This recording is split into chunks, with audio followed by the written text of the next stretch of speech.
Hi guys, welcome back to Utterback Part 2, Chapter 4, Innovation and Industrial Evolution. I put this chapter in here because it really sets us up for the Christensen reading, which is the next set of videos. And it gives you some perspective on where Christensen's coming from, because his thinking and his research comes after this research, and so it refines the curves that you're going to see here. It gives more explanation for what's going on and why it is the way it is. So it was important to me to give you the basics from Utterback here, and then we'll move on to Christensen. So Chapter 4 talks about the impact after the dominant design is in place, and so there's a lot of examples in Utterback. This is kind of all about empirical research supporting his theories and his hypothesis, and so that's really what you're reading about, is all of the research and empirical thoughts that kind of frame and hold up the research. And so there's only a couple of slides, because these are the slides that kind of explain the topics and the thoughts, and give you some perspective on the dynamics.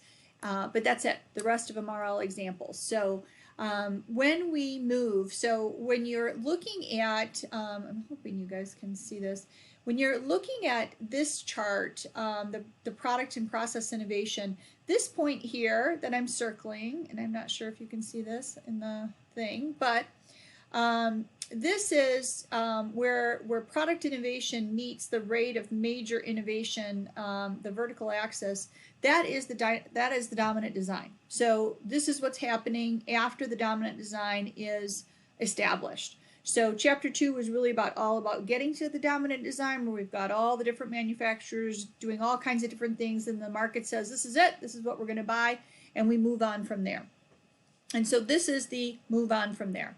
So what's happening is product innovation is starting to slope down.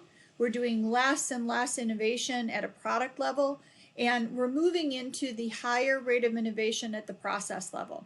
So we're moving from high variety to dominant design to incremental innovation and pretty much standardization.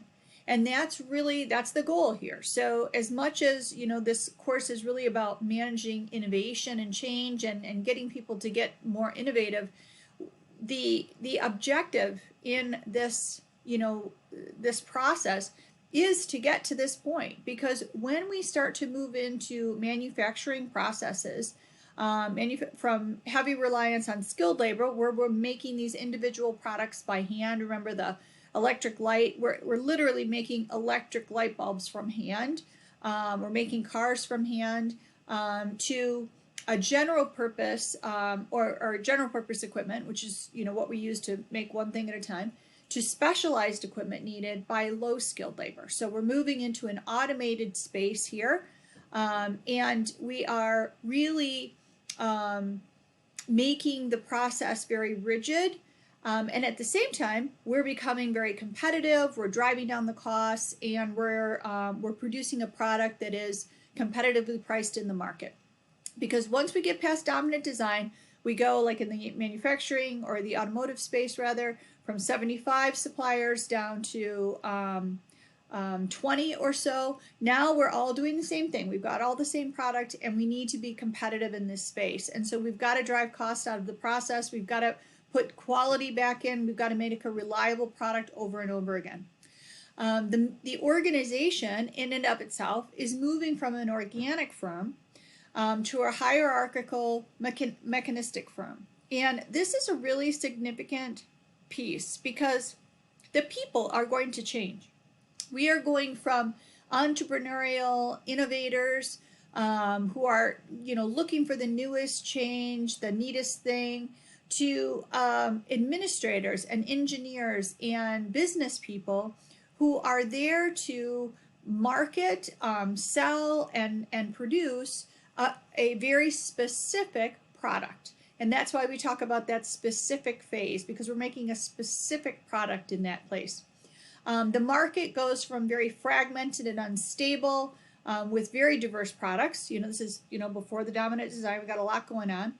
and rapid feedback. So, when you're making a product that you're not sure is going to make it in the market, you're taking all kinds of feedback from consumers and you're changing the product. You're trying to make it competitive. You're moving features in that you didn't think of in the first place, and you're starting to see the impact that this product may have on the market. And as the market, the people change, they've got a lot of feedback, right? So remember the stories of the typewriter where you start typing and the keys would go together. They would keep getting stuck together. And you guys are too young to remember old-fashioned typewriters, but the feedback that went back to the manufacturers was, you've got to redesign this because I keep getting stuck here as I'm typing. So they had all kinds of different innovations to improve the product based on user feedback. Well, when we go into the process innovation, we stop taking feedback, right? We're not going to change the product in any major way. We might make, routine innovations. To Pisano's point, we might make some incremental innovations, changes, improvements, but we're not going to make a major change to the product itself. And then competition moves from many small firms with unique products to an oligopoly of firms with similar products. So, and we talked about that. So now what our goal is to make the product competitive, drive out the cost so that we can make as much profit as possible. So this chart is very important. It tells us the journey from the fluid phase, which you see on the left-hand side, into the transitional phase, which is, and we'll talk about it a little bit more in the next slide, and then into the specific phase. And the important part about the specific phase is that things are locked in. We are not going to make changes. And this is where all of those, issues that we talked about in, I think it was module 4, the status quo bias, the IT identity crisis, this is where those things come from, because people have established themselves and their skills and their contributions to the company and to the product. And when we want to make major changes to it, we're making major changes to the people as well. So this is a terrific synopsis of how the different phases work. And I can tell you that I've recommended these 2 pages. This is actually page 95 and 96 in my version of the book. And I've taken photocopies of this and handed it out because a lot of business people do not have the granular knowledge that is contained on these 2 pages. They think they're in a fluid phase business. They think innovation is possible and happens every day. And in some ways it might. There might be some forms of innovation, but again, they're different types, right? They're not radical innovation. They're not architectural innovation. They're not disruptive innovation. They're routine innovation. We're making improvements, and there's nothing wrong with that. Remember, Pisano said that's where most of the profits of the firm take place, when you're in that incremental routine innovation phase, because people are used to the product. You've got the dominant design. You've driven the costs out. Now we're in the profit stage. But what happens here, though, is because we go from a place where we have frequent major product changes in the fluid phase, we go through transitional phase where major process changes are required by rising demand. So we're going immediately from product to process. And then in specific phase, we're incremental for product and with cumulative improvements in productivity and quality. We're all about process right here. This is all, and even process innovation is going to be tough to do at this point, right? We have locked in everything and we are driving cost out. And this is, we'll talk about this in the next module with the Christensen piece. This is where that profit piece kicks in and makes change really tough, because it's going to affect that profit formula. And again, we'll talk about that.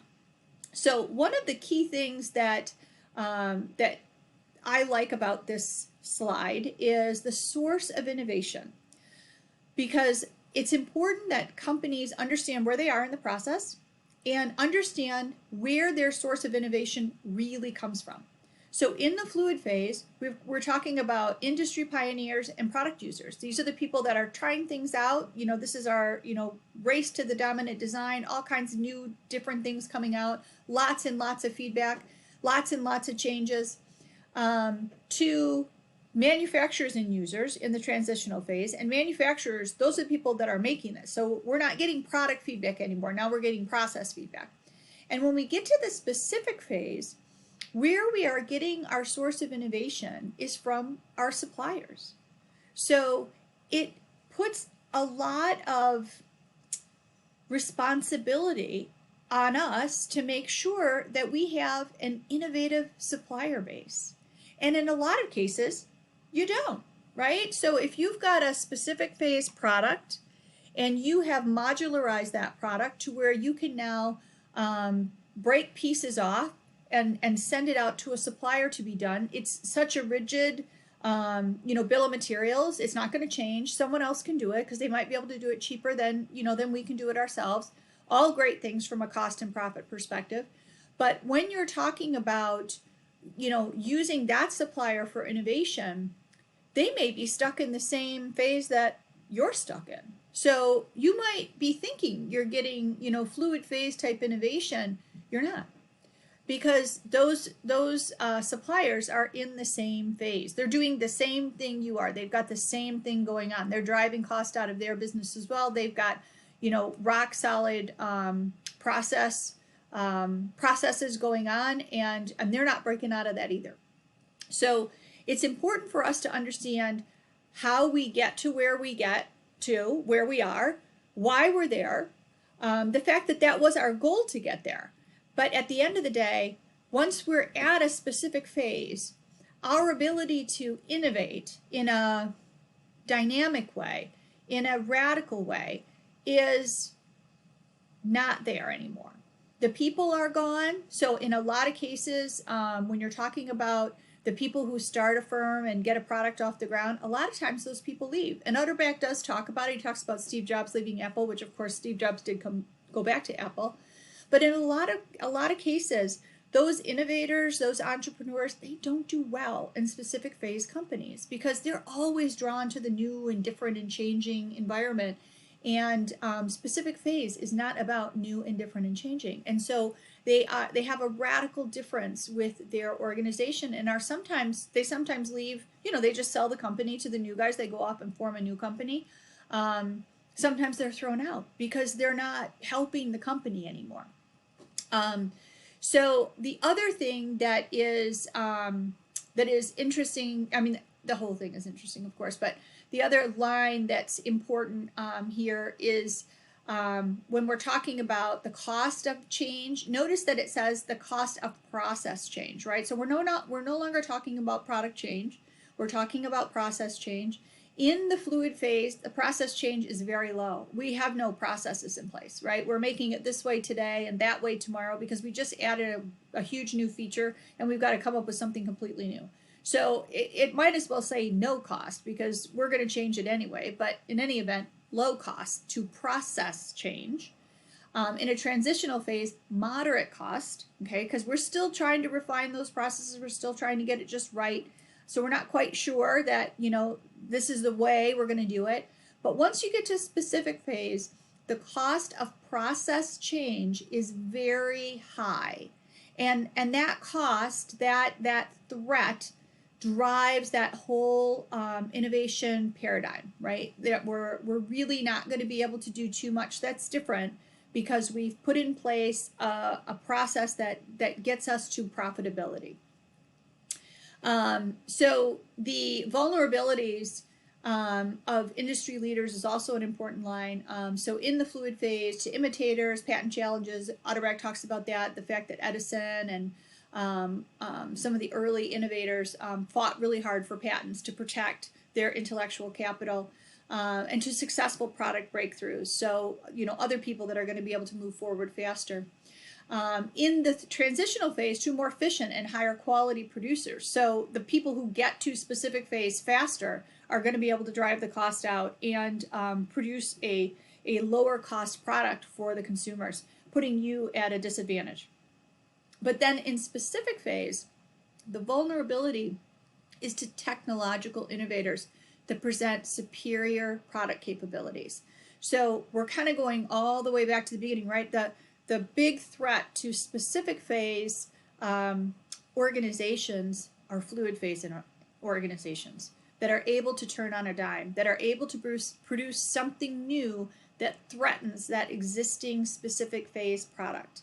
And I left a video on on this module in this grouping that we'll probably talk about a little bit, but it's a really good video to watch. It's how Clay Christensen explains how disruptive innovation takes place. Not a long video, but really interesting to hear how he can articulate what is happening. And if it isn't super clear from all of the reading that you're doing, Clay Christensen's video does a really terrific job of really clarifying things. So again, these are very important elements of innovation and how it takes place across organizations and what to look for. So this is just a summary, basic slide. So fluid phase, a great deal of change, not sure about the market, no sense building production capabilities as the product is not stable, right? We've got innovators and entrepreneurs. In the transitional phase, with the dominant design is determined, production refines, processes mature, and you're hiring and the company is building their base of administrators and engineers and businessmen, marketing, salespeople that are there to move this product, off the shelf and drive profits. And then specific phase, companies are making a specific product. That is where the specific phase came from, because the other word would be mature, right? Because it's moved along and we're at this kind of adult grown-up phase. But specific is very good because that is what we're doing. We've got a specific product that we're manufacturing. Processes, we've got stability with the product, with the process. The processes are being automated, so we have no variety anymore, right? We are doing it as cheap as we possibly can. Innovation is extremely expensive at this stage, and it is fought. There's a lot of pushback, right? Because we've got this great product, we're moving forward, et cetera, et cetera. Don't worry about what else it could be. The supply chains are integrated. All of these intertwining in the specific phase are things that drive our costs down and give us profitability. So they're all good, but they all keep us from from innovation, from change. So that's the price we pay. The profit formulas emerge. Administrators move into power. So, you might have had, an entrepreneur that was still there working on it. But as time moves on, people who are accustomed to running a business, the parts of the business that maybe the entrepreneur isn't so hot at, right? So obviously process manufacturing and the administration of the business, financials and things like that, marketing and sales. Far less companies, and then the last one, far less companies in the second wave of innovation. So if you read to the end of the chapter, which you should have in Utterback, there is some articulation about the first wave. So we've got this first product, right? Now perhaps the second wave of routine innovation comes in. There are far less people competing in that space. And even when the companies get to a point where we have to do radical innovation, which is very, very difficult and very, very expensive in specific phase companies, again, you're competing against far less people and different people. And I think companies like Ford can appreciate that as they move into electrification. You've got far less companies that you're dealing with, very different competitors though, which is, introduces a different set of challenges. And that is the end of the Utterback discussion. Thanks, everybody.